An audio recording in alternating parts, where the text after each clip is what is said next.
started. I just show them that rolling ball you got going there, then we take that off, and y'all can talk about y'all gear. That's a rolling ball, y'all. It ain't even been 5 minutes, have it? Or right it? No.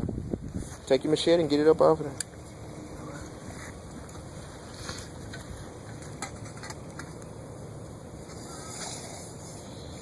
See what kind of skills he got. Teabag in your box.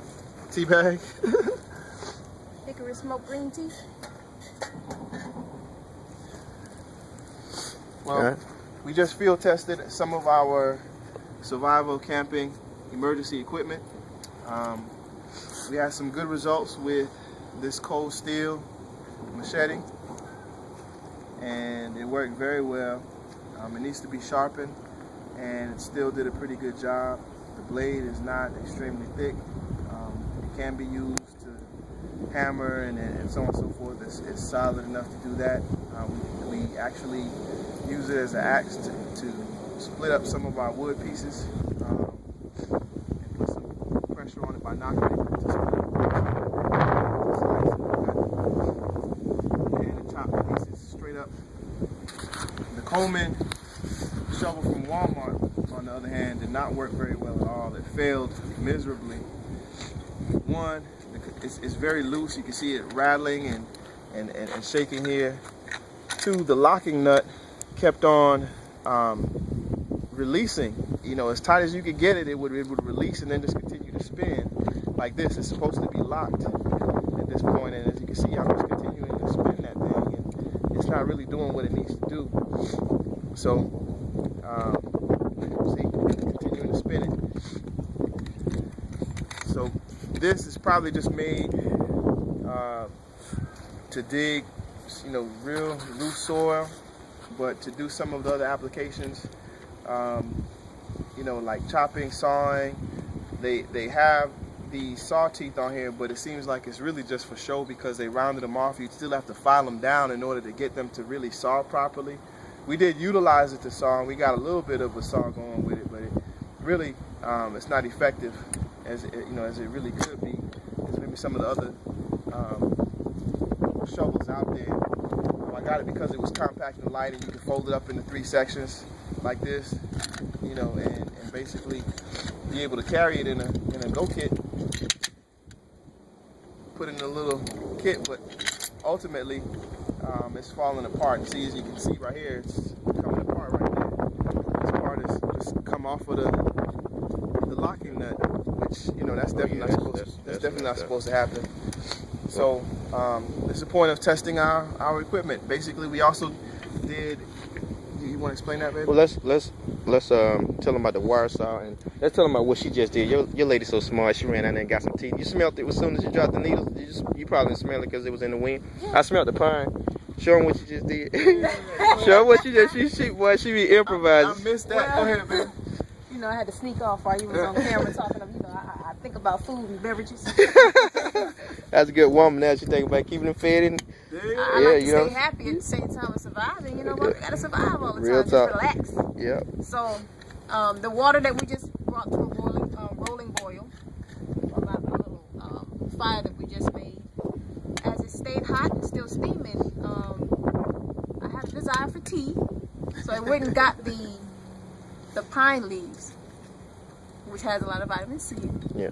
Went and got the pine leaves and stuck that into the hot water and let it steep, and it smells very nice. Yeah, it smells good. As soon as you dropped it in there, I smell it. It was like sweet. Now, I didn't have anything to rinse it off with. Yeah, so it's all good. That water's so hot, though. Debris in it. But if you could smell it, smells like potpourri. It smells good. Yeah, that's what we were smelling when we put it in the fire. It smells sweet, don't it? Yeah, it smelled like when we burned that wood though. It had a cherry smell to it. That smelled a little bit different to me. That smelled like pine needles. But when whatever that wood we burned, it had a cherry smell to it. That's why I thought it smelled like almost like perfume. All right, let's look. Yeah. Love that. Yeah. And it's good for you. Let's look at what y'all did with the wire saw. So you got your saw. You got it with you. Okay. Yes, it is. Now I just put some dirt on there to kind of, some of that hot dirt to keep the tree from getting an infection or something like that. That's why I just look brown like that. But you tell them about your wire saw right quick. So basically, we utilize the wire saw to cut off this limb right here. These pieces that you can see are sticking out from when the tree was trimmed previously, and we used, you know, two-person strength and rhythm, and just kept the saw straight, kept the rhythm going, kept the saw straight so that it wouldn't pinch. The saw did pretty well, except for the fact that it began to come apart right here where the actual saw blade is held together by this harness. And so I used my Leatherman tool, my multi-tool, basically to reattach this, but it's definitely going to have to be resecured for you know, this was the first use and it already began to come apart. So That was one thing about it too. That was a hard nub when we cut it here. You know, you get close to the little knot points on the tree. They get pretty. It get pretty dense as you know. As further it goes out, that's why it thins out. But that's some hard wood. That's what I was trying to tell you too. That was a hard piece cutting right down the knife, just like cutting on a pine knife. You know how hard that wood is. It's harder than on the actual limb as it extends out.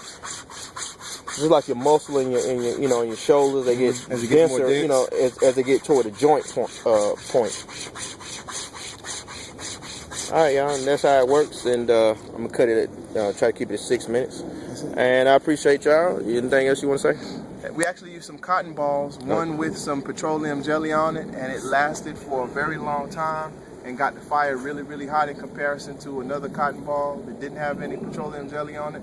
So we're definitely going to pack some of those in our survival kits and emergency kits. What do you think about the Fire Strike? We forgot to talk about that little Fire Strike. The Fire Strike was pretty good. What we ended up using in order to, we ended up using a knife to get a better strike off of it.